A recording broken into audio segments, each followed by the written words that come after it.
מזכירות לי ממתיני, את יפה בלב מדבר, נותנת לי את נשמתך. Shalom Uvracha, mes chéris, ce Shabbat Parashat Toledot, donc la naissance de Yaakov et de Esav. Mais avant qu'ils naissent, Rivka, leurs parents, Rivka et Yitzhak, étaient stériles pendant 20 ans. Et ils ont prié et ils ont déchiré les cieux pour avoir ces jumeaux, Yaakov et Esav. Et vous savez, cette prière-là, ils ont véritablement imploré à Kadosh Baruch Hu pour leur donner 2 enfants, et ils les ont eus, Baruch Hashem. Et en fait, la vie c'est comme un tunnel parfois. On traverse ce tunnel, c'est obscur, on voit rien du tout, on voit rien à l'horizon. Mais même le tunnel le plus long, en fin de compte, on va arriver à la grande lumière, à la lumière éblouissante. En fait, on a fait Rosh Chodesh Kislev, on est déjà au début de ce mois-ci. Kislev, c'est le mois le plus obscur de l'année. Mais la nuit la plus obscure de l'année, c'est la première soirée de Hanouka. Donc quand, du point de vue astronomique, le monde est dans l'obscurité totale, ce même soir-là, la nuit la plus longue de l'année, ce même soir-là, on commence à allumer les bougies de Hanouka.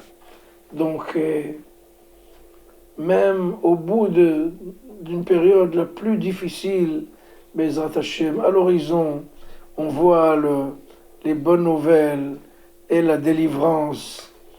On raconte que quelqu'un était dans un bateau, le bateau a fait un naufrage, et il a nagé dans une petite île perdue, paumée, en plein océan. Et voilà, il a commencé à pleurer, mais il s'est dit, écoute, si je pleure, ça va rimer à quoi? Il faut commencer à me prendre, je vais prendre les choses en main, et prendre le bœuf par les cornes. Il faut quand même vivre et survivre. On va commencer à se débrouiller. Il a commencé à avoir des plantes pour manger, des fruits de forêt. Et il a commencé à s'organiser. Au bout de quelques jours, il s'est un peu remis sur pied. Et il a commencé à construire une belle cabane. Il a construit. Il a apporté des tuyaux. Il a amené d'une source, il a amené de l'eau à côté de chez lui. Enfin, Baruch Hashem, après quelques mois, il s'est très bien organisé et il commençait à se sentir chez lui, chez soi. Mais il y a eu une soirée d'hiver avec des éclairs et des orages et des foudres.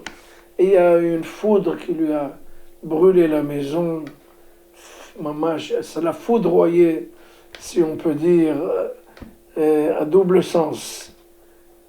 Et il est sorti de sa cabane et il a dit à Kadosh Baruch Hu, et à Kadosh Baruch Hu, vous pensez pas que vous avez un peu dépassé les bornes? La seule chose que j'avais dans la vie, c'est cette petite cabane. Et voilà qu'elle est maintenant juste brûlée, complètement consumée. Après 2-3 minutes, il y a une équipe de sauvetage qui arrive à l'île. Ils lui ont dit, qu'est-ce que vous faites ici? Il a dit, bon, le naufrage, etc. Ils lui ont dit, écoutez, on a vu la lumière, on a vu le feu qu'il y avait dans cette île. On était sûr qu'il fallait sauver quelqu'un. Et on est venu vous sauver. Donc, c'est pas tout qui est bien, mais tout est pour le bien. Après chaque obscurité, Bezrat Hashem, on va voir la grande lumière, et claire et éblouissante. Shabbat Shalom.